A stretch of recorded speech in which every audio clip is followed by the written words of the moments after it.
Okay, so this morning, our topic is all about the different kinds of seeds. So, it is so much for you to know the different classifications of seeds for you to decide what kinds of variety, what kinds of seed are you going to sown or sabi natin directly planted to your field or to your garden. So we have number one, the bigger seeds. So seeds are classified into two, the bigger seeds and the smaller seeds. So the bigger seeds are, sabi natin, advised to be directly planted to the field. So ibig sabihin, lahat ng malalaki na mga binhi, pwede nang idiretso pag tanom. Yan po. Na di rin na maagis ang pag-alalong. So but in the case of smaller seeds, dahil maliliit sila, they are really very sensitive. So they need to sow. So first in the disposable cup or seedling tray or half container. Doon muna natin gagawin yung pagpapatubos ng mga half container because they're really very delicate and very sensitive to the different varying weather conditions that we have. So kaya unahin muna natin yung maliliit, patubuin muna bago ililipat to their individual disposable glass or disposable cup. Yes, pwede. Disposable cup or disposable glass for them to give, sabi natin, ample time to recover, ample time to develop. So, ayan. So, bigger seeds are, sabi natin, propagated through sexual propagation. So, there are two kinds of propagation. Number one is desexual and the number two is asexual. So, when we say asexual, these are the means of propagation of different vegetable through pag gumamit tayo ng seeds, ang tawag sa kanya ay sexual plant propagation. Bakit sexual propagation? There are varieties of crop or vegetable that they do not bear flower.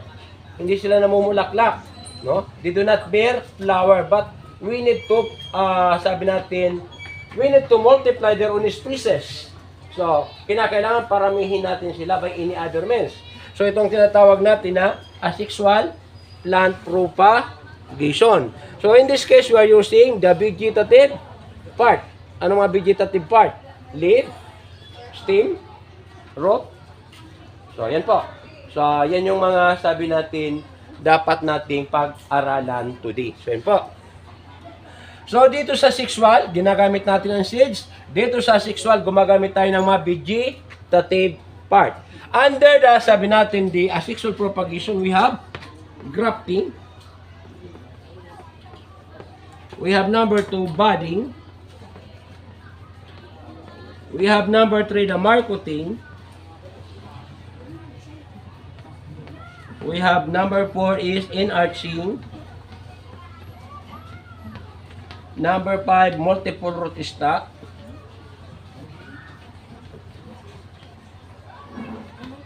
Number 6, we have layering.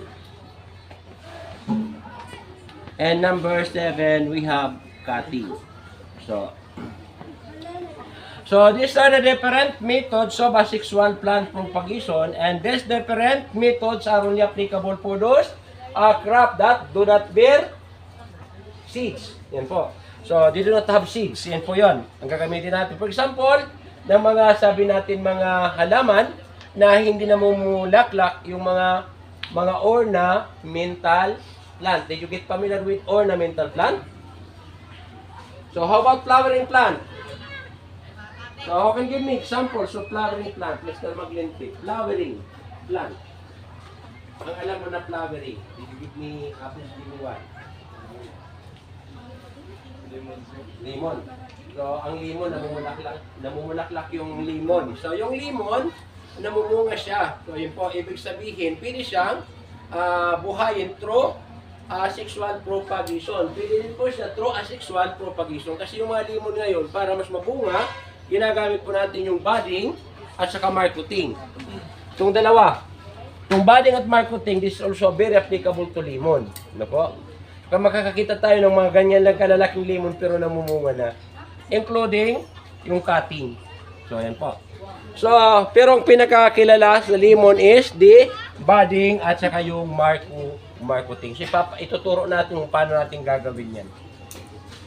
Okay, so, patuloy po tayo. Okay, balikan po natin. Grafting. So, ano ba yung grafting? What is grafting? So, Mr. Stenso, do you have any idea about grafting? Okay.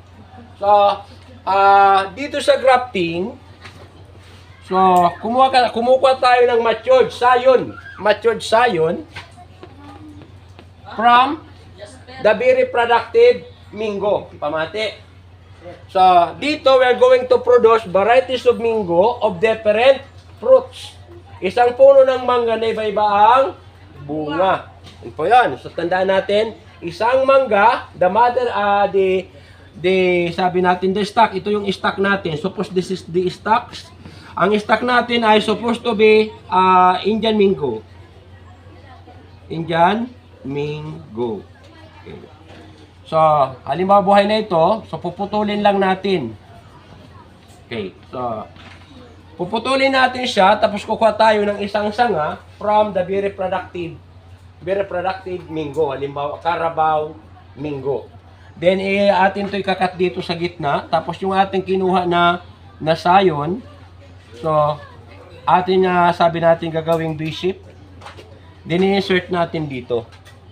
So, i-insert natin yan dito, tapos tatalian natin ng ice candy wrapper. Tapos, susukluban ulit ng, sabi natin, ice candy wrapper para po hindi mabasa ng ulan. So, yan po. After, if you mga 3 weeks lang to 1 month, mag-sprout na po yung bagong dahon. So, yan po yan. So, ibig sabihin, kung ang puno niya ay Indian mango, ginsugpo na natin sa isang Carabao mango, ang magiging bunga sa ni Carabao mango na. Inagisugpo natin, amunan magiging bunga sa aton mangga. Pero na mangga, kung magsanga didi sa baba, so, Indian mango gyapon. Indian mango sa baba, sa taas, Carabao mango. Do you agree? Napili yan? Yes. Ha? Maniniwala hindi? Yes. Ha? Totoo yan. Kahit na mag-research kayo sa YouTube, makikita niyo po yan. Tinuro to sa amin nung sabi natin college kami. And nag-contest na rin po ako nito sa MOBO. Yung dala ko dati ni estudyante is no other Mr. Abilino Balatukan Jr.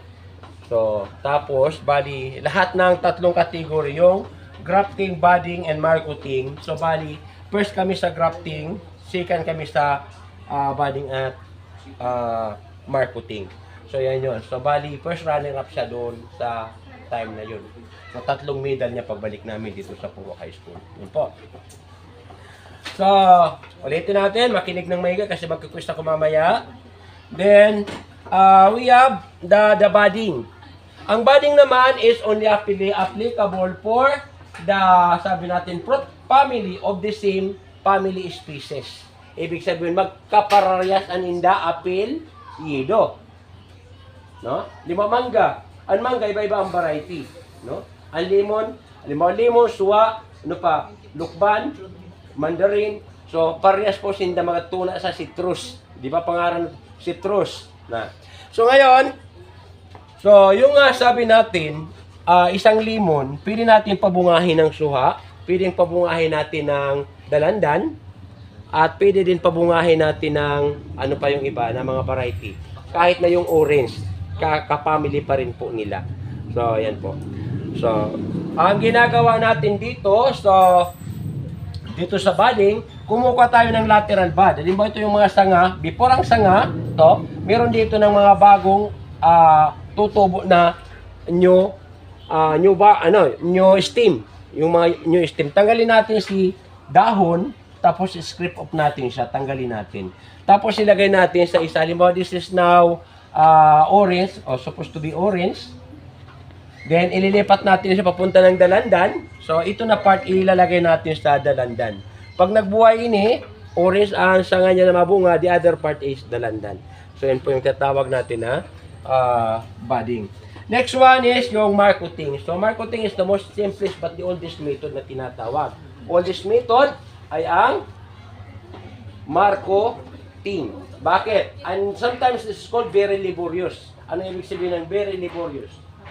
Matrabaho, makapoy. Kasi nga, sige kasing bunyag. Para lamag, kaigwasin ugat. Ini na, aton ini na bark. Limbawa may po ang puno sa suppose lemon, all we need to do is to make some incision just to remove the bark. Tatanggalin natin yung bark from around the stem. Tanggalin natin din. We need to scrape off the cambium layer. Ano ba yung sabihin ng cambium layer?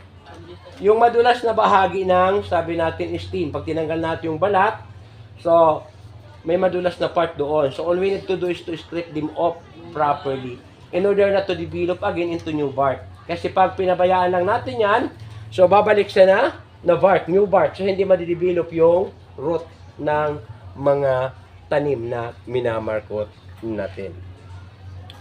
So, next one is enarching. So what do you mean by enarching? Ano man ang enarching?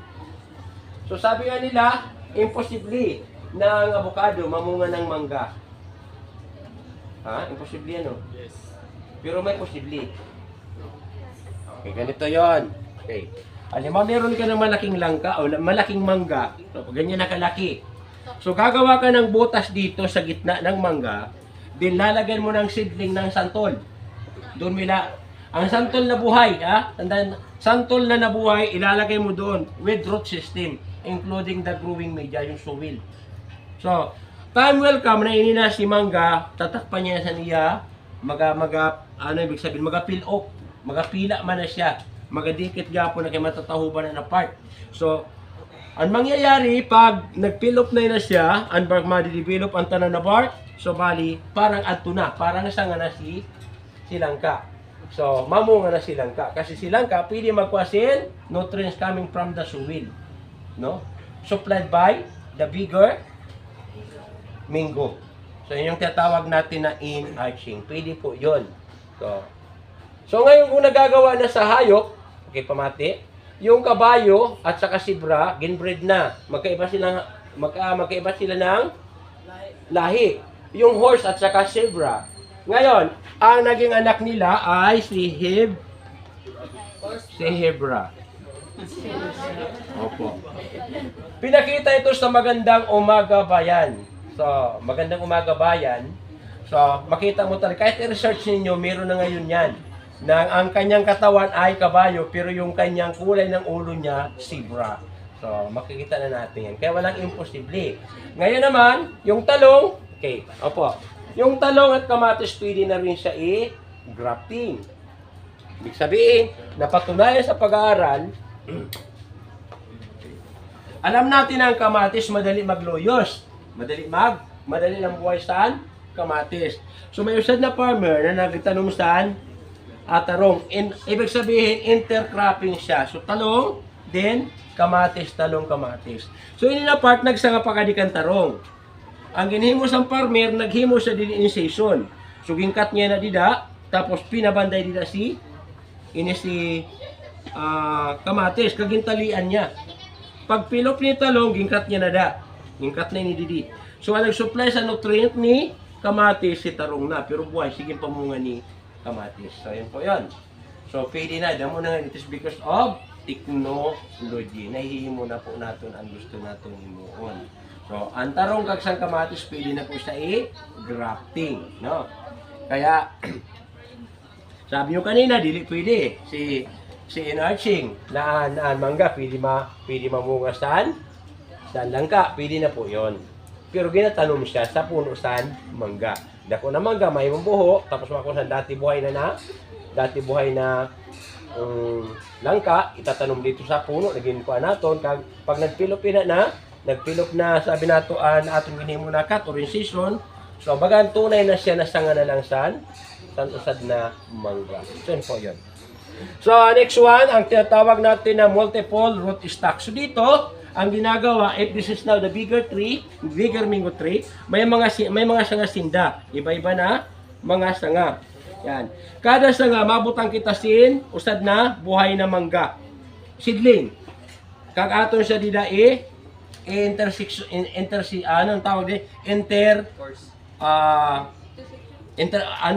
tatalian natin yung intersection nila.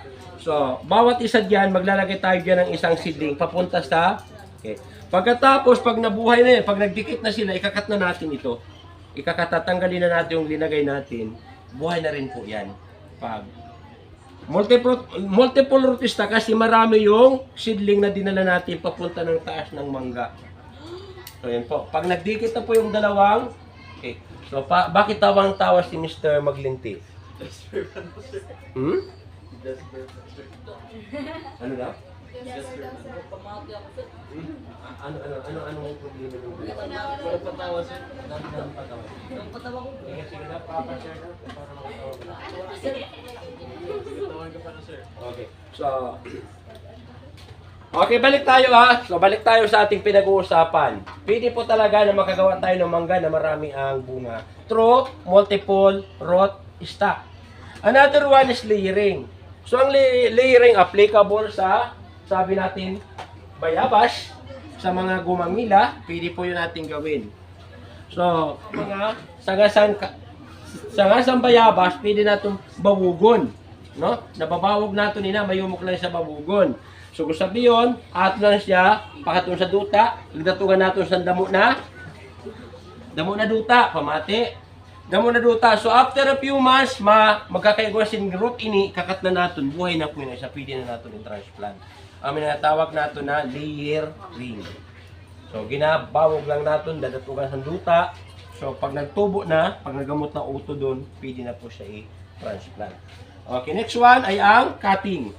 Cutting is the most, sabi natin, most popular and the most easiest way, no?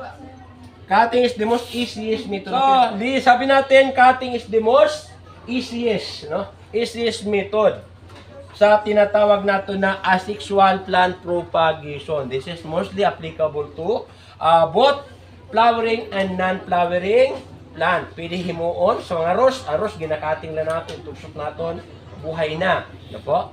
So, rose, santan, tanan haros na mga ornamental plant, pwede buhayon through cutting. So, yan po. So, cutting namin ang pinagkakilalan niyo ang cutting.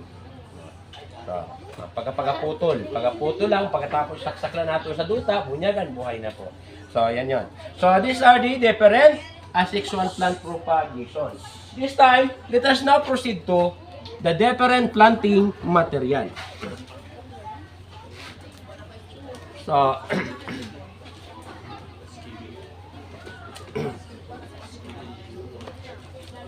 different planting material.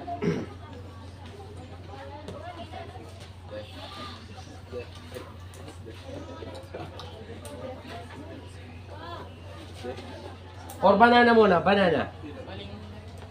Banana is being propagated by what part? Stem? Ginaputol natin ang lawas, kagamon itatanong natin? Ha? Ang anak niya, ano para sa anak niya? Saha. Yan, saha. Sa English? Ano anak? Soccer. Yan po, yan. Soccer, hindi soccer na sipa ha, o ito. Yan. Next. So, pineapple. Now, so what is the planting material for the pineapple? Ha? Na ano ang ginatanong sa pinya? Di ba, ang bunga tapos sa taas? Okay naman siyang tawag. Ha? That is round. Okay. How about in taro? Taro, Gabi? Taro sa multi. Okay, taro. Taro. Na ang planting material? Ha? Men? Ang gamay, sir. Ha? Ang Ay, bunga. naman sa pay. Ano tawag? Fruit? Namagan sa pay siya. Kanan, sir, na ba din? Mili po? Hindi ka mo nagkakaroon sabi kung paano nagkadamo? Sir, ang gamot, sir. Dahon.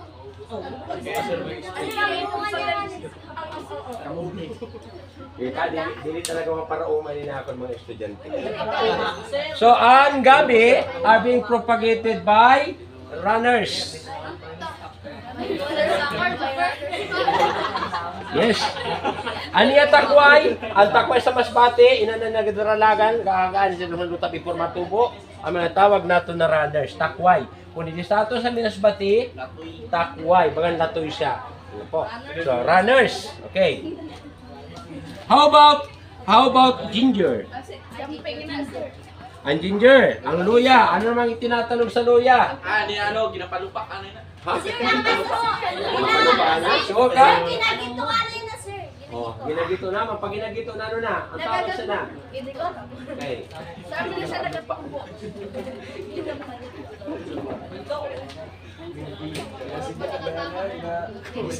Okay. So, ginger can be propagated by rhizome.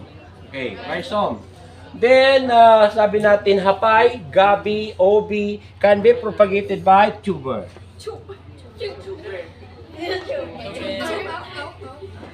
So, anunod na mismo, anunod. Anunod na mismo ang ginagamit pag tanom. Halimbawa na pagtapos mo ani sa napay, aniya puno, itong unod, pampiyak-piyak naman kag amo naman ang itatanom sa duta.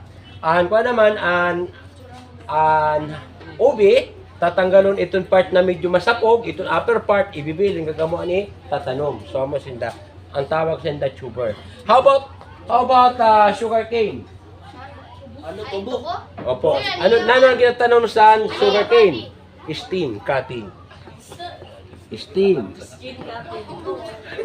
Okay, so steam. Cutting ani gipinutol na lawas amo ang ginatanom mismo. Okay. Including the kasaba yung balinghoy. Ang balinghoy, pagtanom sa balinghoy, ginaputol-putulan niya lawas kaya amo nang itatanom. So steam cutting po siya. Including kamuti. Yung kamuti, yung tawag natin na sweet potato or kamuting baging, kaya balinghoy kamuting kahoy. So ang kamuting baging. Yan po. Ang kamuting baging ay kinakat din yung kanyang lawas at iyon yung itinatanim. Yan po. So, bago lang na nakarinig ng kamuting baging, matagal na rin. Okay. Okay, so ayan. Okay, so about the rimas. Rimas. Did you get familiar with rimas? Ayo, sir, rimas, binabagan lang ka. Yan, bagan lang ka. So, ang inirimas nagabunga sa piruasan mura sa pisog. Tama? So, yan, parang pum. So, ngayon ang mangyayari, saan siya kukuha ng planting material? Paano pinaparami? So, how to propagate rimas? Ay, di, na. Ha? Wala siyang seeds kay ang bunga niya ginatanok lang siya baka siya napay. Ha? May kasaha lang. Ang ginagamit sa root. So, planting material niya root. Okay. Putudon lang ang mga root niya, so mabubuhay na po siya. How about katakataka?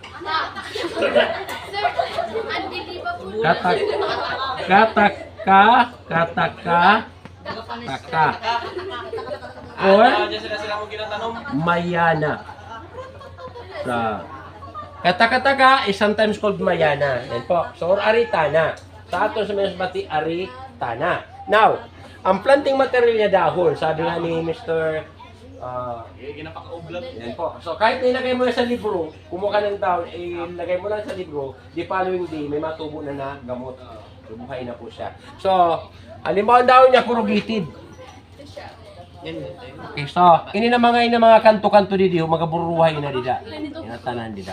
So, pag-imoy na siya again. So, dahon na niya planting material. Now,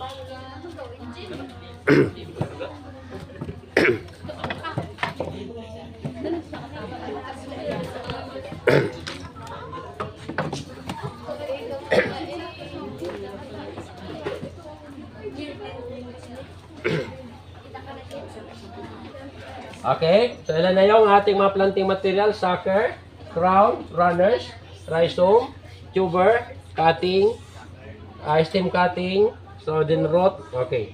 So, at saka leaves. So, ilan na lahat?